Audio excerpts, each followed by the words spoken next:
Today we'll be looking at cervical cancer and gynecology. Okay. So one thing you have to know is that cervical cancer is the most common gynecological malignancy in developing countries. In developing countries, cervical cancer is the most common gynecological malignancy. Please take note of that, it's very, very important. The most common gynecological malignancy in developing countries. Most common, the most common gynecological malignancy in developing countries. In developing countries. Now let's move ahead. The next thing we want to talk about, it means that it involves the cervix from the name. Cancer of the cervix, that's cervical cancer. Let's talk about the risk factors. Risk factors. Yes, go ahead. This is when a woman has been pregnant multiple times and all the pregnancies have caused more than 28 weeks. That is not true. Multiparity refers to a woman who has 2 or more pregnancies that have caused the age of birth. No. Yes. Okay, it refers to a woman who has given birth to a lot of, I don't know what to maybe. Yes, Kevin.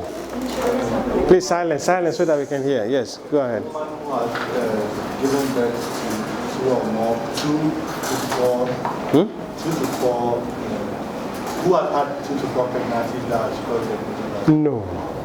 Yes, now. A woman who has delivered 2 greater than or equal to 2 live births that have caused the age of morbidity. What if it's not live birth? 2 live or still births. So just generalize. 2 or more births which has crossed the age of viability. You keep focusing on pregnancy, but it's not it has to be birth. Are you getting that? But if you are saying, then it becomes more like a multiple gestation. You get the point. All right. So multiparity. The higher the frequency of deliveries, the greater the risk of what? Cervical cancer. The next one is multiple sexual partners. Multiple sexual partners.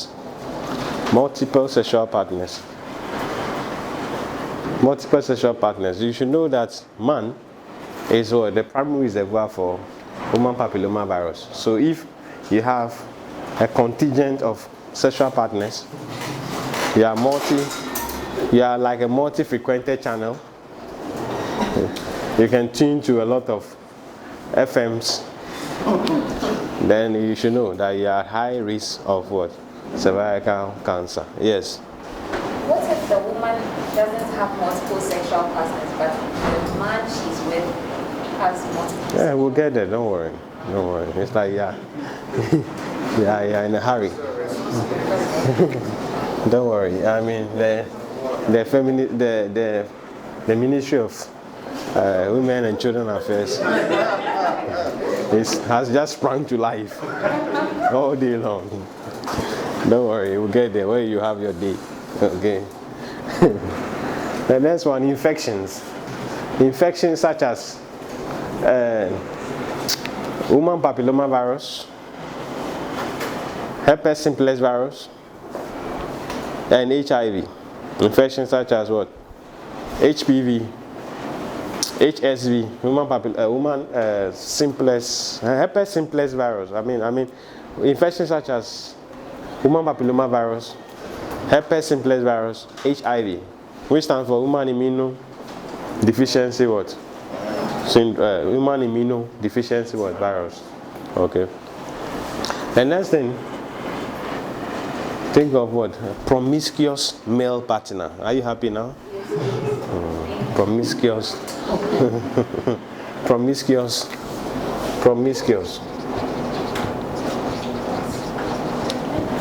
Promiscuous male partner. promiscuous male partner. Promiscuous male partner. And next one, early coitus. When you say early coitus, you know what it means. At 10 years, you have had your first shot.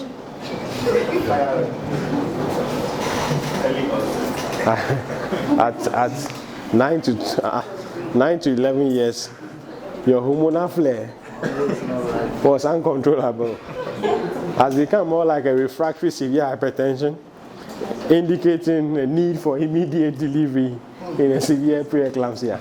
It means that the immediate delivery here will be what? Trying to quench the incessant hunger. So in that case, there will be early coitus. Okay, so early coitus, yes, yes. This includes raped children. Is it? This includes raped children. For that one, that is a medical legal issue, so we'll bar that. We'll bar that for now. Okay. Nowadays, rape can go in both ways. Okay. So, all right. Please, let's move on. Let's move on. Please, I will need you to comport yourself so that we can. I mean, the comic session should be brief and well defined. All right. Let's move ahead. Let's move on. Okay. Yes, we said promiscuous male partners. We also made mention of what? Early coitus. Early coitus. The next one we can think of low socioeconomic status. Low socioeconomic status. Low socioeconomic status.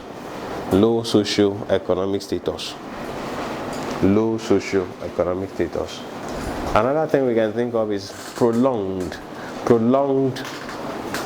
oral contraceptive use. Prolonged oral contraceptive use. Prolonged oral contraceptive use. What else can you think of? The ministry?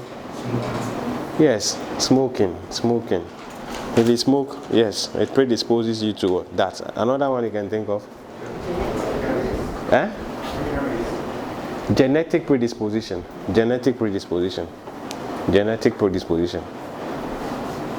How many have you written so far? 9. Another one we can also think of is what?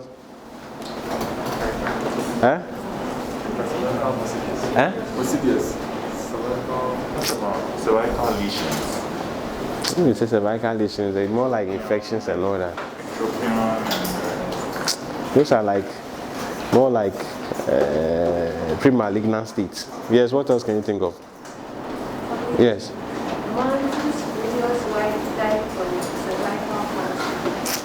Previous wife died for.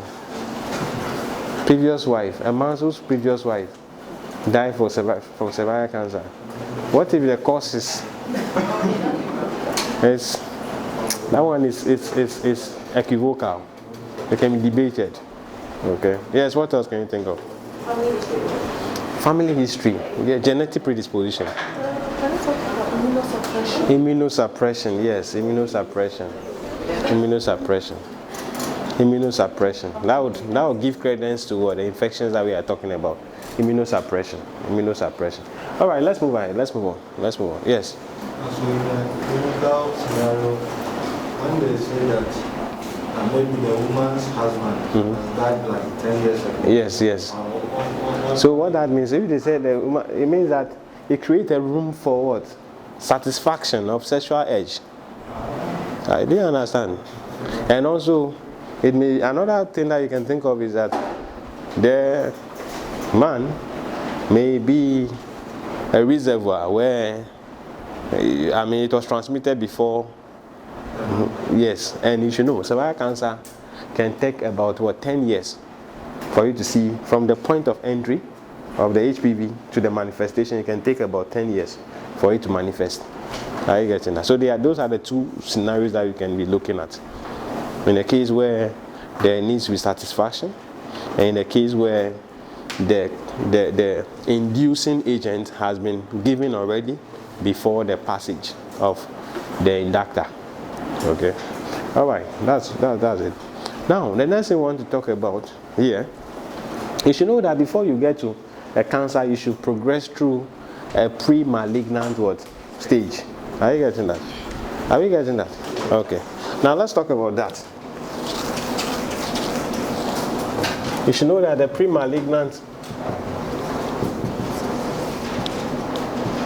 stage of cervical cancer is what? Cervical what? Dysplasia. Exactly. Cervical dysplasia. Now, let's talk about the classification of cervical dysplasia. We are going to be using 3 different classifications. Okay. Okay, so let's talk about the classification.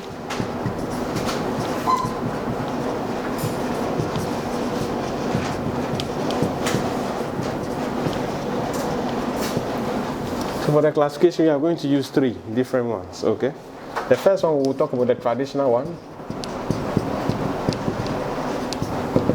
For the traditional one, we will say that we will consider you as mild dysplasia if lower 1/3 of the cervix is involved. If it's involved lower 1/3 of the cervix, it means that if you take this as the cervix, okay, if you take this as the cervix, okay, lower 1/3 should be lower 2/3, lower 3/3. So lower 1/3, 2/3, 3/3. Are we following? So in this case, if we take the mild dysplasia, what is going to be involved? Here. It should not be exactly 1/3. It should be below the 1/3. Are we getting that? So less than, oh sorry, what did I write? Mild dysplasia to be less than lower 1/3 of the cervix. Okay, less than lower 1/3 of the cervix is involved. Less than lower 1/3 of the cervix is involved. The next one, we'll call it moderate dysplasia. For moderate dysplasia, you are going to have less than lower 2/3 of cervix involved. Less than lower 2/3. Okay, less than lower 2/3. Then the severe dysplasia, you are going to have greater than lower 2/3, but not up to full cervix. Means that if you have the cervix like this, here can be affected, but it should not be up to the full cervix. Are we getting that? It should go beyond the 2/3, but it should not be up to the full cervix. How do you call as is? If the lesion should involve the whole cervix, how do you call that? Yes. Yes, Patrick. Yes, we call them a barrel-shaped lesions. Barrel-shaped lesions.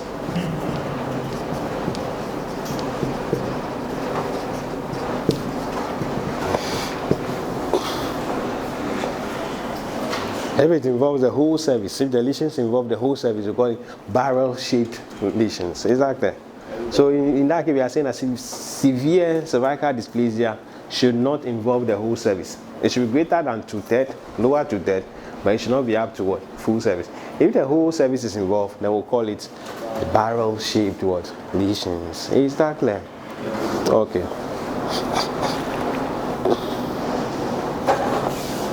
Can we move on? Can we move? Okay. So then let's look at the next classification. The next classification, we'll call it the CIN, which stands for cervical intraepithelial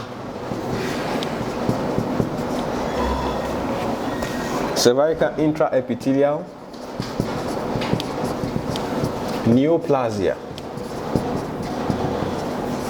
classification. We'll look at this classification. Cervical intraepithelial classification. That's what we call the CIN. So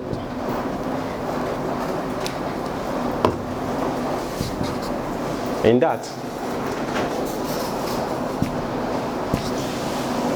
CIN1, it will correspond to what? The mild dysplasia. Are we following? CIN2 will correspond to moderate dysplasia. CIN3 will correspond to severe dysplasia. Carcinoma in situ will correspond to what? Severe dysplasia. Yeah, right. So this is what we call the CIN classification. Cervical intraepithelial neoplasia classification. Okay. Now let's move to the third one. The third one we call it the Bethesda classification. The Bethesda. For that one we are going to be correlating between what? The first classification that we did and the second classification, and we'll be relating them to what? A new set of what? Groupings. Okay? Can we move?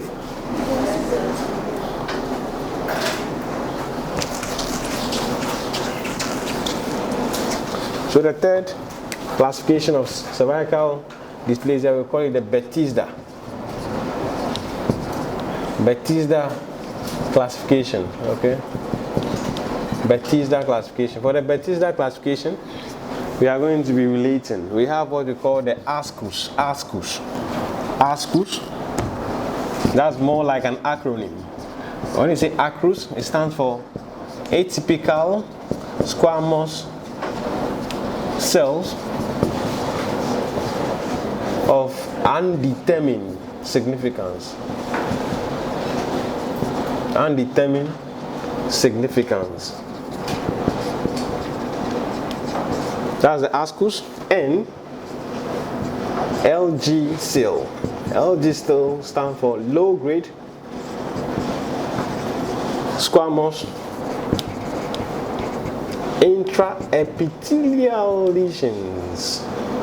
Intraepithelial lesions. Okay, so the ASCUS and the LG cell corresponds to CIN what? 1 into brackets mild dysplasia. Please, do you get that? Do we follow? You don't follow. What don't you follow, please? We are saying that with the Bethesda classification, you are going to be correlating the new grouping to the traditional classification and what the CIN classification. We know that CIN1 is what? Mild. It means that lower 1/3, less than lower 1/3 of the cervix is involved. And we are saying that the ASCUS and the LG cell will describe perfectly the mild dysplasia, which is also correspondent to what? The CIN1. Is that clear? Do we understand?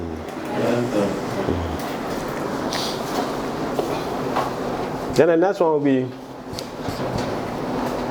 high grade HG cell. High grade squamous. High grade squamous intraepithelial lesions. For this one, it corresponds to CIN2, which is the moderate dysplasia,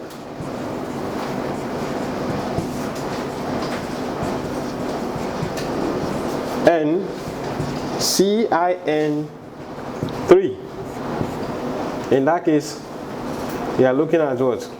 CIN3 and carcinoma in situ.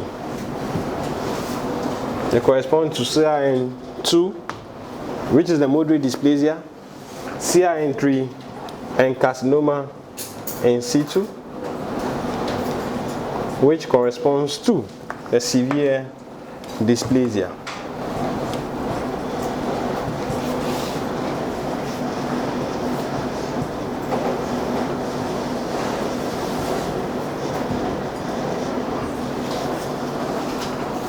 Correspond to severe dysplasia.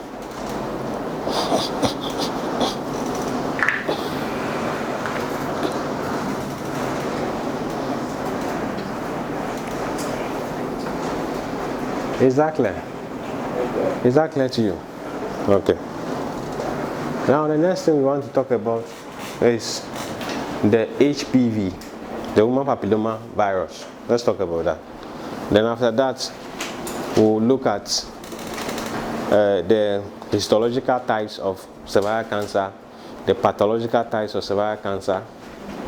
Then we can move ahead with the when we talk about HPV, we'll talk about the vaccines there as well.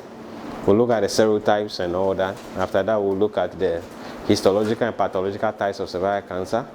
When we are done with that, we will talk about the clinical presentation. Okay, and after that, we can talk about methods of screening, the screening criteria, methods of screening.